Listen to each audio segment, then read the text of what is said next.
Oh iya, kalau kita bicara tentang kerugian, ya, Mawar di sini kan sudah jadi korban. Hmm. Ya, kenapa korban? Apalagi dia punya anak, ya toh, suaminya menikah tanpa izin, Hmm. ya tentu dia dirugikan. Mengenai kasus Inara Rusli yang sekarang ini semakin ramai diperbincangkan oleh warganet nih Bang. Abang sendiri menganalisa kasusnya seperti apa Bang? Kalau saya melihat ya, ini kan perkara sudah cukup lama, Hmm.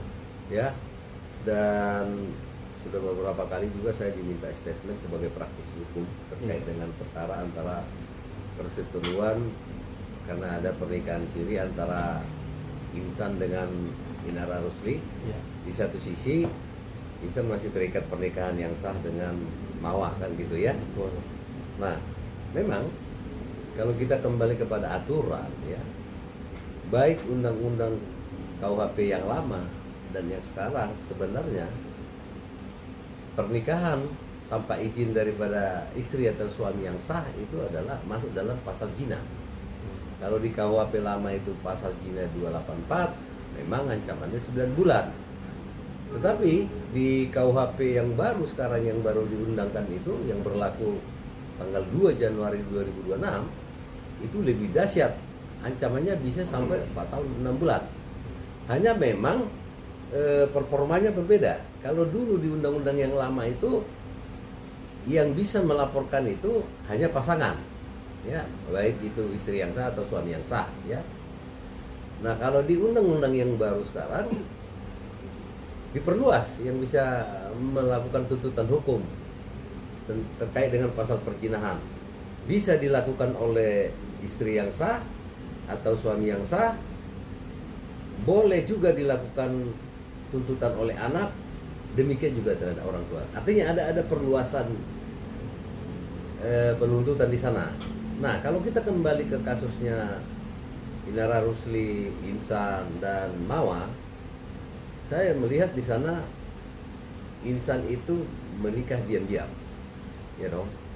Nah, terlepas apakah Inara itu tidak tahu apakah Insan masih terikat pernikahan dengan Mawar itu nanti tinggal dibuktikan saja. Yang pasti bahwa ada pernikahan siri antara Insan dengan Inara Rusli itu adalah cacat hukum.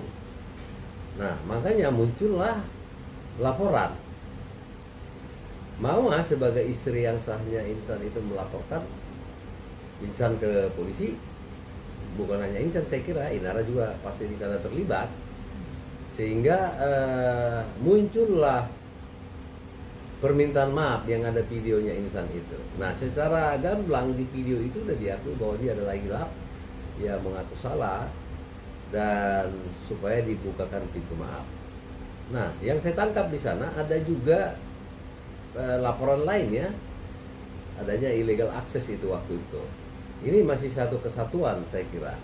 Nah, sekarang yang menjadi sorotan kita adalah pertikaian antara Insan dengan Mawar, kemudian adanya keterlibatan Inara Rusli di sana sebagai istri sirinya daripada Insan. Nah, apakah ini bisa diselesaikan secara kekeluargaan? Kalau kita mengacu kepada KUHP yang baru bisa saja, ya, selama korbannya dalam hal ini Mawar mau memaafkan, ya boleh-boleh saja. Hanya saja yang saya tangkap ada persyaratan-persyaratan tertentu yang diajukan oleh Mawar terhadap Insan yang harus dipenuhi sehingga nanti tercapailah apa yang disebut dengan restoratif justice. Itu saya kira. Oke Bang. Tapi mengenai permintaan maafnya Insan sendiri Bang, memang apakah tadi seperti yang Abang juga udah bilang bahwa ada video permintaan maaf tuh Bang ya. Nah, apakah itu bisa dikategorikan sudah memenuhi persyaratan yang diminta oleh Mawar Bang untuk terjadinya RJ sendiri Bang dengan video seperti itu Bang? Ya, kalau kita berbicara tentang restoratif justice, ya, menyelesaikan perkara di luar persidangan, semangatnya sekarang terjadi pergeseran ya. Jadi tidak semua harus diselesaikan di meja hijau, tidak semua juga harus masuk penjara. yang tambah ruwet nanti negara di sana.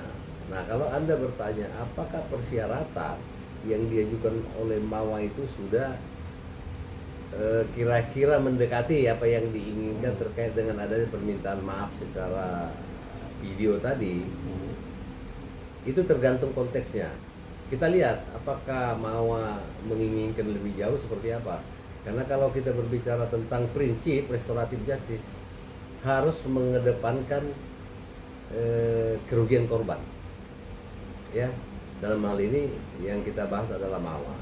Mawa mengajukan persyaratan beberapa hal terhadap insan, ya boleh-boleh saja. Karena prinsipnya adalah dalam penerapan restoratif justice itu tidak boleh merugikan korban. Ya, bila penting korban itu harus direkapri kerugiannya kalau dia ada kerugian material di sana. Nah, apakah dengan permintaan maaf hanya dengan video cukup? Ya kita lihat konteksnya permintaan Mawa seperti apa. Apa yang dia minta? Apa yang harus dipenuhi? Kita lihat. Tapi kalau saya menangkap sebagai praktisi hukum, itikat baiknya ketulusan daripada insan itu minta maaf yang saya lihat di video itu, saya kira perlu diapresiasi juga, bahwa dia telah menyadari bahwa dia menyatakan telah melakukan langkah yang salah dan hilaf. Ya tentunya pendapat saya Mawa juga harus menghargai itu. Tapi justru di balik permintaan maaf itu netizen yang berperang gitu loh Bang. Ya, dalam arti bahwa kenapa dalam video permintaan maaf itu tidak dijelaskan apakah Insano akan meninggalkan Inara atau malah akan mempertahankan Inara untuk bisa kembali ke Mawa gitu loh Bang. Ya, kalau kita berbicara tentang apakah Insan akan mempertahankan Mawa ataukah akan meninggalkan si Mawa, apakah dia akan tetap bersama dengan Inara, itu kan kembali ke mereka. Kenapa harus netizen yang repot? Kan ini adalah perbuatan hukum antara Mawa, Inara, dan Insan. Itu urusan mereka.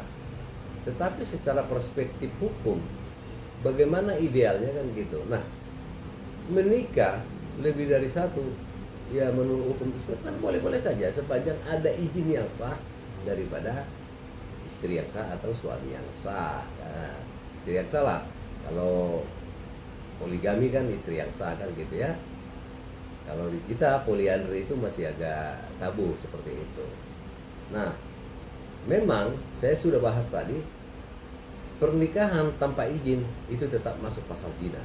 Kalau di KUHP yang baru di pasal 402 itu ancamannya lebih tinggi dan ada denda di sana. Jadi ada tambahan perluasan terhadap mengganti kerugian daripada korban di sana. Jadi kita lihat aja perspektifnya seperti apa. Apa keinginannya Mawa? Apakah sudah dipenuhi sama Insan apa belum? Ya kalau semua mendengarkan netizen nanti ya saya kira tidak akan menemukan solusi yang diinginkan oleh Mawa itu sendiri. Oke, Bang. Kalau dari analisa Abang sendiri secara perspektif hukum, adakah kerugian yang dialami Mawa dalam hal ini, Bang? Oh iya, kalau kita bicara tentang kerugian, ya Mawa di sini kan sudah jadi korban. Ya, kenapa korban? Apalagi dia punya anak. Ya toh, suaminya menikah tanpa izin, ya tentu dia dirugikan. Yang harusnya perhatiannya penuh, ya mungkin juga soal rezeki jadi berbagi, apa itu tidak kerugian? Nah, ini juga sebuah peringatan kepada laki-laki ya, kalau mau menikah itu ya karena memang dibolehkan menikah lebih dari satu, ya minta izin lah, kan gitu kan, sesuai dengan aturan seperti itu. Nah nanti konsekuensinya kalau menikah tanpa izin ya seperti itu.